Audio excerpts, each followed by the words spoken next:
Hello, and welcome back to our podcast series, Cash Flow Conversations, sponsored by Nova Credit. A theme in this series is moving from the theoretical to the practical. And it's important to acknowledge when it comes to cash flow data just how big a jump that is for most lenders. It's risky to try anything new, especially when that new thing has the potential, however remote, to increase credit losses, add friction to the customer experience, or create compliance risk. So, how do you de risk a big change like that? How do you design an experiment that will help you figure out the things that you don't know, while controlling for credit, compliance, and operational risk? That's what today's episode is all about. And it's built around a real life case study, an experiment that PayPal ran to see if cash flow data could add value in its pay in for BNPL underwriting process. Spoiler alert, it did add value. And if you're thinking about experimenting with cash flow data, you're going to want to listen to my conversation with Anand Bhushan, Global Head of Credit, Pay Later Products at PayPal, and Nikki Cross, Senior Director of Data Science Solutions at Nova Credit, and the person that Nova sends in to help any client that's considering making this big jump into the use of cash flow data. It was a fantastic conversation, and I can't wait for you to listen to it. So here it is, Episode 2 of Cash Flow Conversations.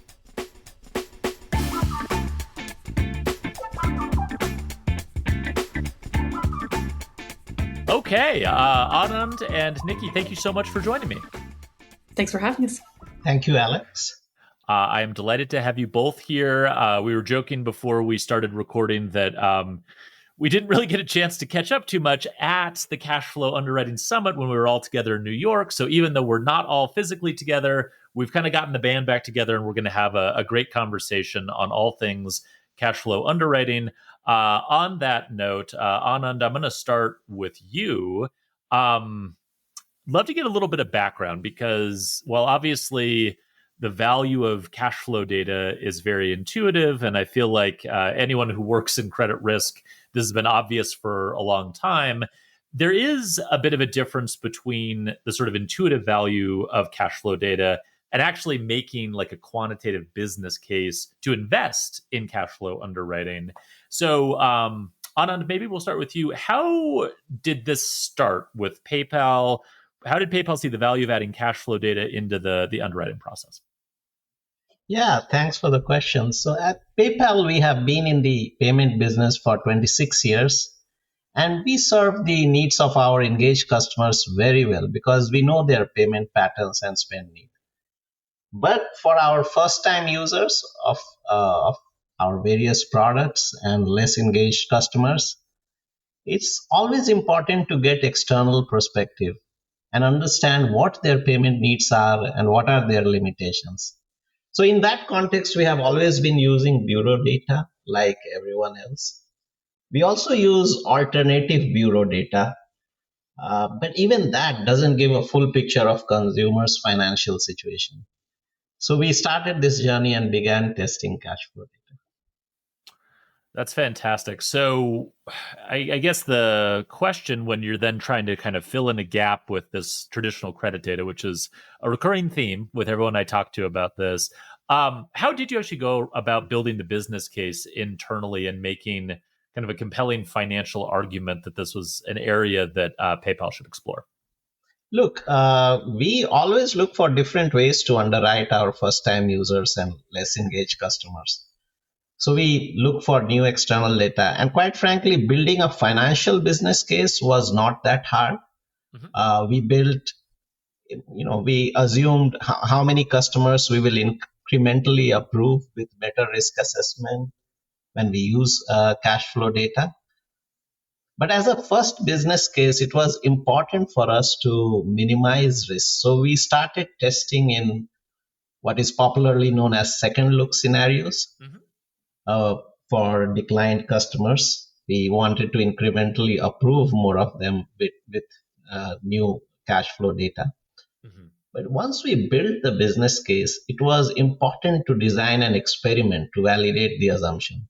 Because as you know, for consumer permission data, you cannot do retro analysis. It's not like a credit bureau where you pull prior performance data and complete the analysis.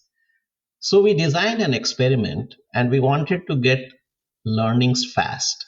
So that was another important point which drove the choice of product and segment we were testing. So, just to follow up on that, which product and segment did you pick for your experiment? Yeah. So like I said, we wanted to get the learnings very fast. Mhm.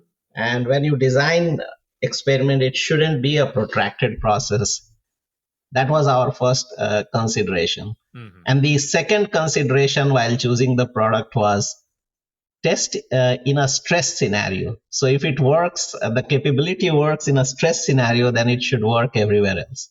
So with those considerations, we chose short-term buy now, pay later product. So in industry, this product is also called Pay in 4. Sure, yeah. And what it does is it gives you learning very fast because the payment cycle for the product is very short. Mm. You can see the performance quickly. And because you are testing it in a checkout scenario where decisions have to be rendered within seconds, and because customers and merchants are waiting for the decision, we thought if it works there, then it could work, everywhere else. That makes a lot of sense. I love the logic of, hey, we're just gonna we're gonna pick kind of the hardest place and the fastest place first, and then if it works here, we can apply it to other credit areas. Just as a quick side note for folks who are listening who might not know, can you just give us a little overview on your Pay in 4 product at PayPal? I know that it's one of the many products that you offer, but kind of what's the sort of size and scope of your Pay in 4 offering at PayPal? What do you guys do? Yeah, Pay in 4 we offer in two countries, US and Australia. Hmm. And basically it's a very simple product where you purchase, let's say you are at Macy's.com, you purchase something online and you pay 25% right away, Mhm. and then remaining in 3 installments over a 6 weeks period. So it helps people, manage their cash flow. Sometimes people can't pay in full right away, but they have, their paychecks are coming in next few weeks, so it helps manage their cash flow. Got it. That makes sense. So I'm curious, just from kind of an organizational alignment perspective, how did you showcase or share the value of cash flow data with different stakeholders in the organization? Especially, a company like PayPal, there are a lot of stakeholders in any decision like this. How did you approach doing that? Yeah, so we started by building a financial business case. And that was actually an easy part, like I said earlier. You could make assumptions around incremental approvals based in real life scenarios for this second look business case. Then we thought about how to get the learnings fast. It shouldn't be a 1 year or 2 year protracted process. You want to experiment quickly, get the learnings, and move on with the results. The third was minimize risks. That's where a second look scenario came in. Once you prove it there, then you can scale it beyond that scenario across the credit spectrum. The last part was, optimize your investment. You don't want to use your engineering and product resources before you have proven the use case. And that's where Nova's plug and play capability for experimentation, I think we call it Nova Widget, came in. Got it. Got it. That makes sense. Well, speaking of Nova, Nikki, you've been very patient. Thank you. I mean, I know you've worked with PayPal and a lot of other lenders on building these business cases, as Anand was just talking about. What are some common challenges that you see organizations face when trying to sort of quantify the value of cash flow data, and how do you help them work through those challenges? Yeah, absolutely. As Anand mentioned, one of the biggest things that we see is that ability to build a case without a retro file. Yeah. So when you think about traditional data, the bureaus have hundreds of millions of records over decades, and you're used to being able to send in, 5 million records and getting all of this performance and history, and you can really go in with this sense of real or perceived certainty about how to set this strategy Mhm. and what that performance might look like. Those things look different in consumer permissioned data, where you're not going to have those big retro sets available.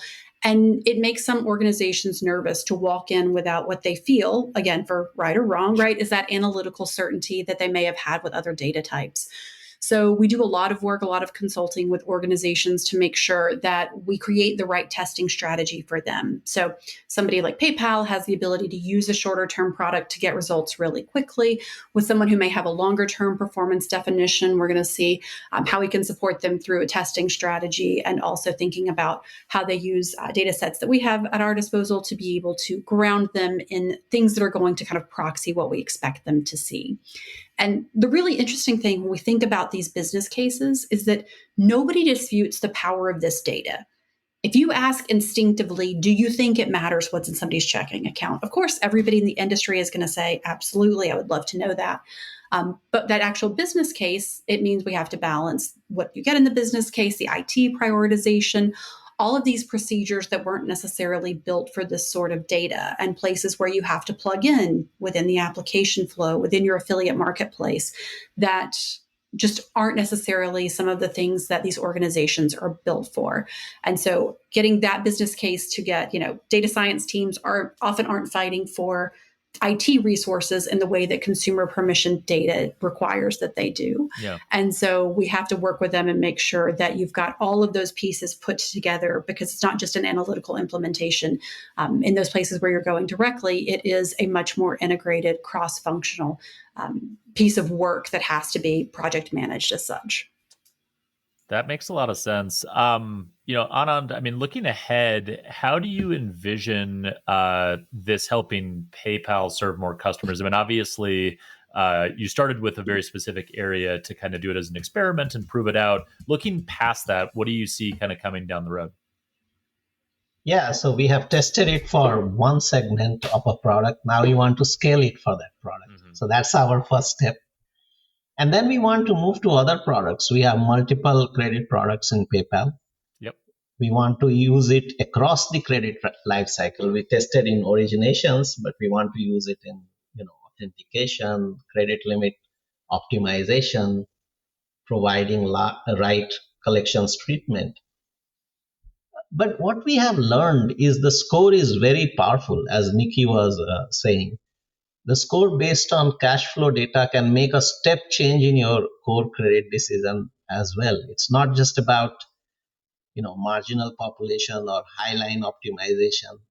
That is very clear to everyone, but the power extends beyond those areas. Yeah, I mean, I can't wait for cash flow data to become even more sort of ubiquitous, where we can really see what it can do in some of those other areas, as you mentioned. Nikki, I know you share my anticipation for when that happens. But I'm curious, I mean, is PayPal's approach starting with decline customers pretty typical? What other entry points are there for lenders to test cash flow data? Yeah, the decline case is absolutely one of the most common starting points that we see, and that's for a few reasons, right? So the business case makes a lot of sense when you're looking at those marginal approvals. The marketing cost is already sunk. Those consumers are already at your door. So trying to find a way to approve them for a product, to cherry pick those folks that you believe to be the best of that pool, certainly is an easy place to start. It also, when we think about the friction of consumer permission data, you care less about that friction, because that's a consumer that right now you would have to decline. So being able to put a bit of a hurdle in front of them to go through that process and permission that data isn't going to impact the outcome that was kind of decided by the traditional credit bureau data. Mm-hmm. And then when you're in growth mode, these are really appealing new bookings, right? So we see that consistently there's this opportunity to claw back between 15 and 50% of targeted declines. And so that drives material revenue when we're looking for basis points in different places and in your existing populations. So it's a really appealing space to start to dig in. We do see a few other entry points. So there are places like credit limit increase programs, where you're going to find some opportunistic growth within your existing customer base, and things like adjusting the terms at the point of approval. So someone that you were already going to approve for a credit card, but now you can give them an extra $1,000, $2,000 limit. Those are places where you start to get some positive selection. You get consumers opting in who feel like they have a good story to tell.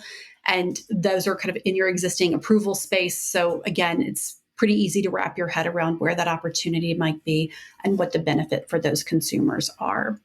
I think all of this for all of our lenders, and Anand referenced as well, that's the design is in service of that expansion strategy to be able to continue to push this into other use cases. So certainly, even when starting with the declines, the goal is let's figure out all of the places that this data is also going to continue to support the work and the expansion that we'd like to do. So that starts to expand into other products in the portfolio and decisioning for recurring business, particularly in the BNPL space. Upmarket, where you might want some of that risk differentiation, not necessarily for declines, but for repricing and trying to be first in wallet for a product. And we have a lot of conversations. I think like it's been interesting to be in this space for the past couple of years about recession prep. Yeah. So in a scenario of job losses, right, the freshness of this data is really paramount in trying to feel like you're protecting your existing portfolio and your booking process. And we've been, on this will we, won't we cycle for quite a while at this point in time. So I feel like everybody sort of has a strategy that keep off the side of the desk that they're ready to go on. And this can certainly be a really important part of that. Yeah, that makes a lot of sense. And just to sort of add a little context on that, I mean, a lot of the things you're describing about places where it can start, you're balancing these different constraints, right? Of, Absolutely. Is the consumer, is this going to create too much friction and it'll just sort of drive them away? Well, that's probably not the best place to start. We might get there eventually, but that might not be the place to start. Is this going to, drive kind of positive versus negative selection for us? That's a consideration. Is the consumer at that moment going to be motivated to take this extra step, right? So I do find kind of the multi-layered considerations around this really interesting when you compare it to traditional bureau data, where we just don't think about that anymore. They probably did 30, 40 years ago, but like today, we just like all of this is kind of plug and play. It makes it for a really exciting area. Anand, one of the things you mentioned before that I want to circle back to was just this idea of like minimizing risk upfront. And that can be thought of as financial risk or just the resource investments that you have to make. But how did you balance sort of those considerations as an investment in this test to see if it would be a viable option for PayPal? Right. So I already talked about, using second look scenario to minimize risk. But, you want to test in one segment, but extrapolate your learnings for entire population, right? So that second consideration was very important for us, like being very clear on what the success criteria was. And gain learnings in a way that can be applied to the entire population. So we knew how to, test, how to extrapolate learnings, and then we designed all the criteria based on that. Now, last part was obviously before you prove, you shouldn't be making a lot of investment into your product and engineering resources. How to optimize that? That's where we worked together with Nikki and Nova's team, and their plug and play capability came in very handy. That makes a lot of sense. I mean, Nikki, in my head, I sort of think of you as the person that just gets parachuted in whenever anyone raises an objection about cash flow underwriting. They're just like, get Nikki, and they drop her in there. So I know you hear about a lot of these concerns, a lot of these challenges. What would you add on top of that in terms of like maybe other areas that come up as potential challenges that need to be solved for? I'm not going to have to get Money 2020 to update my caricature for my speaking role. Right? And That's just a little parachute. And here she comes. That's how people are going to. This is brand defining for me, Alex. Okay, I love this. I'm glad. Yeah, I mean, I think that in the consulting space, that is a bit of what I do is kind of come in and I joke that I'm professionally nosy, right? I want to talk to you, figure out where your organization is, what the problems are, and how do we partner to solve that, right? Consulting in the truest sense, where I want to use my years of being in this industry and on the lender side of the fence to make sure that we're really connecting in the right space. And I think part of that is figuring out how we align the intent and execution. And exactly to Anand's point, when we think about the engineering resources, you think about the product management, those things are not trivial. And so I spend a lot of time as somebody who spent a career in data science thinking about how do we get those prioritizations and again continue to hit that balance. And so some of those success criteria that are really important as part of those competing interests and what people are thinking about when they're evaluating are things like the coverage of this data, right? So if you've got first party data, if you have deposits on your accounts, that might be easier to get to, but third party data, seeing the things that you couldn't see inside your walls is going to be more comprehensive. So Nova Credit uses multiple aggregators, ensuring that we're covering as many institutions as possible. And that's a huge part of the way that we think about, how you engage. Compliance. I obviously spend a ton of time talking to folks, understanding their model risk management procedures and how they're thinking about this, how Nova Credit handles the disputes for them. But the really beautiful thing about this data is that it's more intuitive for the consumer and it's less likely to have mistakes because it's how they're already managing their financial lives. But it is far less familiar to a lot of compliance teams. They know how to run bureau cycles. And when you bring this in and say, we are a credit bureau, but we're a credit bureau with different kinds of data, it's less familiar to some of those organizations. And so we've really got to support and make sure that you're, again, kind of looking around corners and anticipating the questions that might happen. And then I think one of the things when we think about balancing the data science and the IT is the latency, just the actual time it takes to pull these transactions, to get a delivery to you, because the data scientist is always going to say, give me all the data. I want to see as much as I possibly can. And the product manager is going to say every second matters in getting to that fastest decision, particularly for somebody like PayPal, who's in a checkout scenario and that consumer is ready to go. So we balance those things. We think about the analytics behind it. And all of these are things that might not be intuitive to my average data science partner, but it's part of those success criteria. It's part of what makes the overall implementation something that works, that meets the business need for where these lenders are looking to go. That's wonderful. And you teed up my next question perfectly, actually, because I did want to ask about the checkout flow and the experience. And Anand, I'll go to you on this one. I mean, the customer experience part is where a lot of, I think, the concern for folks who haven't spent a lot of time using cash flow data comes in, right? Because obviously it's all granular consumer permission. And there is a concern about inserting friction and potentially slowing down the experience, scaring people off. I mean, paying for buy now, pay later in an e-commerce checkout, that's about as high stakes an area as possible in terms of concerns about consumer friction and kind of striking that balance that Nikki was talking about. How did you think about sort of the friction at that critical moment and how to sort of address those concerns? Yeah, great question, Alex. And both of you are right. When you are designing a live experiment, it's important to think about everything that can go wrong. And so you have to minimize those risks. So let's talk about it from consumer perspective first. And the segment we were testing, we thought that the consumer would rather wait for a few extra seconds to get an approval. But frankly, the capability worked so well that we rendered decisions in seconds. And it could be applied to our core population as well. That was the learning. And like I said a few minutes back, that you want to design a test in a way that you can extrapolate your learning to core population. And that's exactly what we learned here, that this can be applied to core population. Now, Nikki mentioned about checkout scenario. It was important for us to create timeouts there. If we didn't retrieve data within our SLA period, then we would move on with our traditional decision. But even there, thankfully, we met all our latency requirement. So it worked there as well. You could hope for the best, but in a live test, you have to prepare for the worst.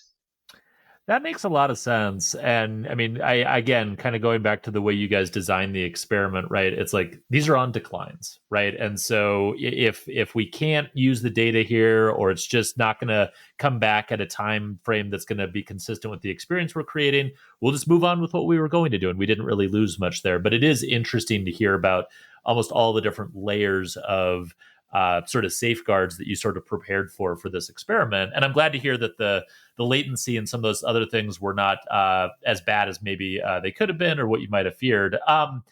I want to also, Anand, ask you about this hybrid approach that you guys took, because as I understand it, you're using both cash flow data from in-house data that PayPal has, as well as giving consumers the ability to connect their external checking and savings accounts. Can you tell us a little bit more about that strategy and why you decided to take that? When traditional credit data falls short, lenders still need the right insights to make their best decisions. That's where the credit infrastructure and analytics company Nova Credit comes in. Think of Nova Credit as a next-gen credit bureau, turning alternative data into reliable insights for smarter, more inclusive lending. With Nova Credit, you can confidently deploy cash flow underwriting and grow responsibly.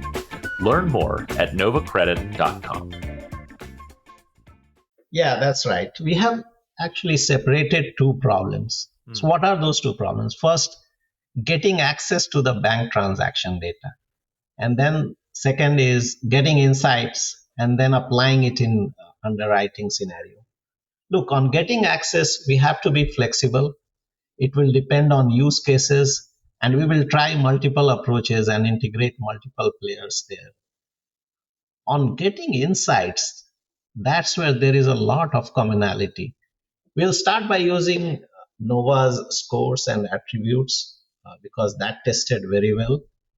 But frankly, over time, we will bring in our own AI/ML capabilities and optimize it further. So there will be hybrid solution in this space, and we will derive best outcomes from the hybrid solution. No, that's fantastic. Nikki, I'd love for you to jump in on the hybrid approach as well. I mean, again, like there are trade-offs as we've been discussing between kind of just only on us data versus this hybrid model, or even necessarily kind of starting with just the third-party data and then going eventually we'll incorporate our own first-party data. I mean, depending on the architecture of the institution, depending on kind of what the costs and the risks are, I imagine everyone takes a slightly different approach. But what's your perspective on this? Yeah, there's almost kind of a decision tree in the way that you think about that. And certainly the hybrid approach is useful if it's possible. And that's really the first place that you start in that discussion is, do you have the data available to do it? So a lot of lenders, if they're not a bank, if they're not depository institutions, it's a non-starter. They're only going to be able to use that third-party data. So while a bank might have some of those deposits at availability, it can reduce the consumer friction as long as they've got the appropriate consents to use it. So that's a really natural starting place for many folks who have the privilege of considering it. And when you do have that, then the next trade-off there kind of becomes complexity versus coverage. So do you think you are the primary account where you have an account at all? And we'll talk to some lenders who say, yep, we know people open up checking accounts with us and put $5 in it. That $5 has been sitting there collecting dust for 15 years. And that's not the one they're transacting in. That's not the one their deposits are going into. And so that presence of an account doesn't really help what we're trying to do here. And so even if there are some depository relationships, if they're not the primary, you're almost always then going to want to go into that third-party data and make sure that you've got that ability to see those things that aren't sitting within your walls as well. So where there are some primary relationships and some coverage that you want to get elsewhere, then that's where you start to see that hybrid approach of being able to combine those. But for a lot of folks, that third-party coverage is such a huge piece of this. It's the things that wasn't already sitting within your walls. It's the information that you've been blind to for so long. And so it would be pretty rare that we don't have some element of that factors into the solution. That makes sense. Just a quick follow-up on that. On the first-party data, you mentioned around kind of having the appropriate permissions, even on first-party data. Can you elaborate on that just for a sec? Yeah, I mean, I don't want to pontificate on the legal structure of everybody in the financial world. Nikki, not a lawyer, just to be clear, not a lawyer. Yeah. Not a lawyer at all. That's none of that in my parachute and bag of tricks. But what we learn quickly is that depending on the way that any organization is structured, whether or not the bank can talk to the lending institutions and the arms, right? Sometimes it's just literally like, where does the data sit? Sometimes it's legally what privacy and how those entities are structured.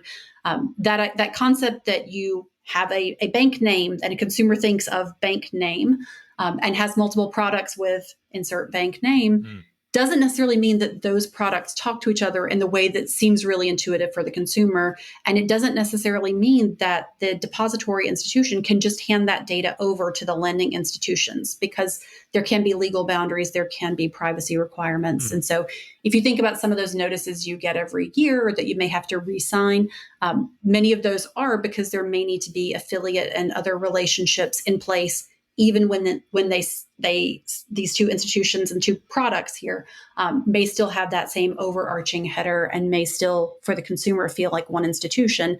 It doesn't mean that the ability to hand that data back and forth is always trivial. That makes total sense. And just to add to your point there, I mean, you covered the sort of legal and privacy parts of that really well. There's also just the technical aspect to it, right? And I mean, anyone who's Sure. worked with sufficiently large institutions knows that assuming we're going to be able to go get that data that sits in that other database over there is not always a safe assumption, and one that you want to vet out a little bit. Let's talk as we kind of come towards the close about the results, because obviously, Anand, we've been talking about this as an experiment. Want to hear about the results, and you've already hinted at some of them, but what are the key learnings from the pilot? What are maybe some things that surprised you? What are some things you were hoping to see? Can you walk us through that? Yeah, so I will say there were three main learnings. And the first one was, and this surprised me, the willingness of consumers to share their bank account details, right? They want us to look at their full financial picture and make decisions so that they can get better products. That was the first learning. The enrollment rates were quite high actually. And the second one is real time decisioning works. I mean, the ability to make decisions in real time within a checkout scenario was like fascinating, right? We talked about customers and merchants waiting, and you are able to make decisions within seconds. That was an important thing for us, and the learning showed that we could do that not only for this segment we tested, but this can be extrapolated to the entire BNPL population. And the last one was the power of data. And I would say this is the most important learning for me. Not that I doubt it, but to see that in a live experiment, attributes based on cash flow data and scores, and many other attributes that we got from the bank transaction data, they were so powerful, and the scores were actually better than traditional bureau scores for the segment we tested. So that was a very important learning for us. Yeah, that's amazing. And I will echo something that you already mentioned, which is just, and Nikki talked about this too. It's such a funny area. It's like, this makes intuitive sense. This makes intuitive sense. Like, this is how we've done lending for a long time. This data is obviously like intuitively valuable for making these decisions. But it kind of, this is a strange analogy, but it reminds me a little bit of like, sort of jumping off a high dive or something, where it's like, I know that's water down there. I know I can swim. I know I'm fine. But as you get right to the edge of the board, you're like, something intuitively, I'm still a little bit nervous. Like, I want to see this actually work. And then once you actually do it and it sort of proves out like, oh, this actually works, it's safe. It's just a very different feeling. I remember jumping off a high dive for the first time and feeling very relieved on the other side of it. I want to double click on the attributes and the analytics side of it. You talked about this being a score that actually outperformed for this segment bureau scores, and that you're able to kind of generate a good approval rate. I'm curious if you can kind of help us understand how the performance so far has been. Obviously, BNPL is a pretty short performance window, and these loans are short term. How have the results been post approval? Yeah, and that's why we tested on this product to get the learning fast, like I said earlier, right? So the performance is great in terms of risk separation. That's what we were looking for, right? The scores and attributes based on cash flow data, they are separating risk very well. And the approvals based on that is performing incredibly well. And they are within our risk appetite thresholds. So it's a meaningful impact for us. We are approving more, um, and also we are like kind of serving our mission of financial inclusion. So basically it's a win-win. I mean, more financial inclusion and meaningful impact to our business. That's fantastic. And you don't find a lot of those opportunities just sort of lying around anymore. So it's very, very exciting. Nikki, what would you add to that? I mean, again, you have a slightly wider lens on this, working with lots of different lenders. Is that type of result consistent with what you see, particularly for if we're going to start with these kind of decline populations? I mean, I'm guessing that's an area where this data does, in a lot of cases, outperform traditional bureau data. Yeah, we definitely see that being the case in certain spaces. And our goal is not that we're trying to displace traditional bureau data, which certainly serves a large portion of the population well and has served the industry well for decades. Yeah. But by using these in combination, certainly you're going to get a better outcome in totality. But there are places where we definitely expect that cash flow data to be more valuable, and that's things like where you may have a narrow, really homogeneous bureau profile, for example. Anytime you've got thin bureau data, there's this opportunity to tell a different story using the cash flow. And we often talk about places where supreme recency matters the most in that decision. So if you're thinking about some place like a deep subprime population, if you're thinking about shifting macroeconomic situations, I always say, like, nobody cared more about cash flow understanding than a lender in April of 2020. And so when you think about those times where you're worried about that recency, that real freshness of data, cash flow is going to win that scenario every single time because of the reporting lag that does happen as it takes delinquencies and things to come into the traditional bureau data. And so, as part of those conversations, we try to identify those spaces where there's the most value in this cash flow data. And that kind of feeds into where do we find the most lift, where a lender's going to start to implement that data.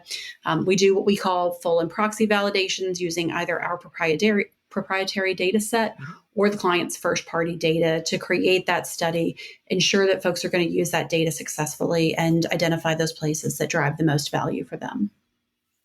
Fantastic. So, wrapping up, a couple last things I want to ask you both about before I let you go. And Anand, we'll go to you first on this. You kind of referenced before the roadmap and sort of where you're planning to go beyond kind of this experiment. Be curious to learn a little bit more about some of those other areas and just kind of what you learned from this phase one that you're planning to take to scale into these other use cases. Yeah, so like I said, first is scaling broadly on this product itself, where we tested, because we tested in one segment, so we want to use it fully in this product. Yep. Then we have other products where we want to use, and then we are thinking of lifecycle. So we started with origination. On our Revolve product, for example, we want to use it in credit limit optimization. We want to, I think eventually this data will be like, similar to bureaus where you get data at origination, but you continuously refresh it. Sure. Right, to improve your decisions. So on an installment product and product like BNPL, we also think it will help us with collection optimization. And the case for persistent access, going back to that, it's very interesting. Small business lenders, they have been using it for dynamic line use cases. Yeah. But I think the applicability is there in consumer side as well. Like once you have persistent access, you can improve your authorization decision, you can improve your line optimizations. Yeah, so there is a lot of power in this data. No, it makes a lot of sense. And it ties to, I think, just like this kind of broader point, which is, a lot of times in fintech and in financial services, I sort of sort out different use cases based on like, okay, setting aside the legal and technical challenges, which always exist anytime you're trying to do anything new, like in a perfect world, if we were to use it this way, would this benefit the consumer? Would it be good for them? Is it the type of experience they would want? And I've always thought with this stuff that, like, Anand, to your point, the idea that I can just be sort of like persistently underwritten and always know exactly like kind of what's available to me and, kind of constantly getting help from lenders, like that kind of persistent, just always on experience it makes a lot of sense to me. I mean, that just like seems directionally where we're going. I don't know if you have anything you want to add to that, but I think that's such a good point. Yeah, and it's a win-win both for lenders as well as consumers, right? Right. I mean, lenders can make good decisions, responsible decisions, and consumers or small business owners can be served well. They can get right limit when they want. Absolutely. No, I think that's great. Okay, so I promise I'll let you go. Final questions. Nikki, I'll go to you first. Based on your work across lots of implementations like the one we've been discussing, what advice would you give to organizations who are maybe considering a cash flow underwriting pilot? Like, where should they start? I think the most important thing is to take a big step back and figure out what the keys to success are in your organization. So the right answer, and there are a lot of ways to do this, is the one that works for you and your org and that you can sell and get buy-in to, because there are so many moving pieces when you think about some of this data. So I always encourage lenders to think about the data value and your implementation reality. What is your organization capable of doing? What can you get prioritization to do? Thinking about the business case, risk tolerance, and really being very honest about the testing ethos of your organization. So what is that appetite to try new things, to learn quickly? And then once you start to get to some of those answers, then that allows you to establish that crawl, walk, run strategy. Or to use the analogy that you did, maybe you start at a small diving board and then you get to the 3 meter and then you get up to the high dive. Yeah. But figuring out how you build from that, right? Obviously, these policies weren't built in a day, and we're going to implement them in a progressive way. And so really being honest about what you can do in terms of prioritization, your IT reality, your testing ethos. That's the most important part in figuring out the right path for your particular org. That makes sense. Well, Anand, I mean, you've been very generous in sharing the results of this pilot that you did. I mean, clearly, to build on Nikki's point, PayPal does have an appetite for experimenting and for learning and trying new things. And I'm glad we've been able to kind of hear how that's gone. Looking forward, do you have any final thoughts you'd like to share for the audience about the journey ahead on cash flow underwriting? Yeah, look, the value is certainly there from cash flow data, and we have proved it through experiment. So finally, I'll just quote Ratinder Bedi, our chief credit officer. And he said to me, there are few moments in your career when you get to make a change for the entire industry. And when you have that moment, just make a big impact. Yep. So I think the value is immense. And more importantly, it has become very easy to implement. And if we all make responsible decisions, it will benefit the whole ecosystem by reducing systemic risk. That is a perfect note to end on. So, Nikki, Anand, thank you so much both for joining me. I'm sorry we didn't get to spend a ton of time together in New York, but we just did the ideal catch up post the event, and delighted to have you both on. Thank you so much for your time. Thank you, Alex. Thank you, Alex. Appreciate it. Thanks so much for listening. This episode was brought to you by Nova Credit. They're a credit infrastructure and analytics company and a CRA, helping businesses grow responsibly with alternative credit data. Confidently deploy cash flow underwriting with Nova Credit's proven platform. Learn more at novacredit.com.